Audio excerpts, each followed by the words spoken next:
যেমনি ভাবে উনি অতীতেও আম্মা জান খাদিজাতুল কুবরা রাদিয়াল্লাহু তাআলা আনহার শানে বিয়াদবি করে কটূক্য করে কথা বলেছেন, যেমনি ভাবে উনি অতীতেও সিক্স প্যাক বলে আমার নবীকে সম্বোধন করে কথা বলেছেন, ঠিক তেমনি ভাবে এবারও রসুল পাকের শান উনি কাউবয় শব্দটা ইউজ করেছেন, যে শব্দটা রসুল পাকের শান মানের সাথে যায় না। আহমেদুল্লাহ সাল্লাল্লাহু আলাইহি রাসূলিল কারীম, আম্মা বাদ। সম্মানিত ভিউয়ার্স, আসসালামু আলাইকুম ওয়া রাহমাতুল্লাহি ওয়া বারাকাতুহু।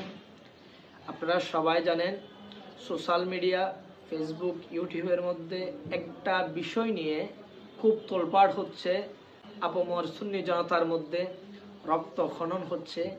তথাকথিত একজন স্টাইলিশ বক্তা অতিথিও আমার নবীর শানে কটূক্তি করে কথা বলেছিলেন, তারই ধারাবাহিকতায় আবারও তিনি আমার নবীর শানে কটূক্তি করে আমার নবীকে কাউবয় বলে সম্বোধন করে উনি আলোচনা করেছেন। আসলে আমরা যারা জানি না, যারা বুঝি না, যারা ওনার ফ্যান ফলোয়ার আছি, ভালোবাসার পাত্র আছি, আমরা মনে করি ওনারা ইসলামিক আলোচনা করেন, সুন্দর সুন্দর কথা বলেন, মিষ্টভাষী বিদায় ওনাদের আলোচনাগুলো অনেক সুন্দর। আসলে না, অনেক মিষ্টির মধ্যে কিন্তু তিক্তও থাকে, অনেক ভালোর মধ্যে কিন্তু খারাপ লুকায়িত থাকে। যেমনিভাবে উনি অতীতেও আম্মা জান খাদিজাতুল কুবরা রাদিয়াল্লাহু তাআলা আনহার শানে বিয়াদবি করে কটূক্য করে কথা বলেছেন, যেমনিভাবে উনি অতীতেও সিক্স প্যাক বলে আমার নবীকে সম্বোধন করে কথা বলেছেন, ঠিক তেমনিভাবে এবারও রসুল পাকের শান উনি কাউবয় শব্দটা ইউজ করেছেন, যে শব্দটা রসুল পাকের শান মানের সাথে যায় না।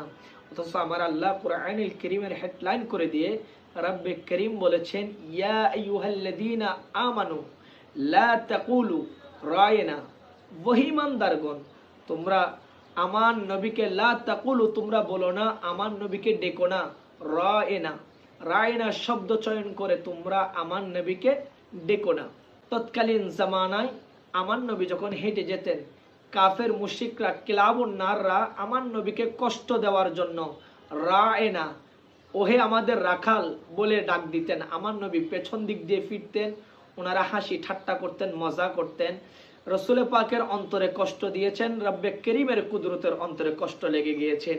এই জন্য রব্বে করিম আয়াত নাজিল করেছেন, যেই নামে আমার নবীর শান মান ইজ্জত খাটো হই, ওই ধরনের শব্দ চয়ন করে তোমরা আমার নবীকে ডেকো না।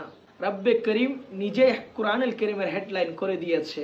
আল্লাহ পাক রব্বুল আলামিন এই আয়াতের পূর্বে বলেছেন, ইয়া আইয়ুহাল্লাযীনা আমানু, ওহে ঈমানদারগণ। তাহলে রব্বে করিম বোঝাতে চেয়েছেন যারা ঈমানদারগণ তারা কখনোই রসুল পাকের শান মান খাটো হয় এই ধরনের শব্দ চয়ন করে ডাকবে না, ডাকতে পারবে না, যেহেতু আল্লাহর নিষেধ। আর যারা ঈমানদারগণ নয়, ঈমান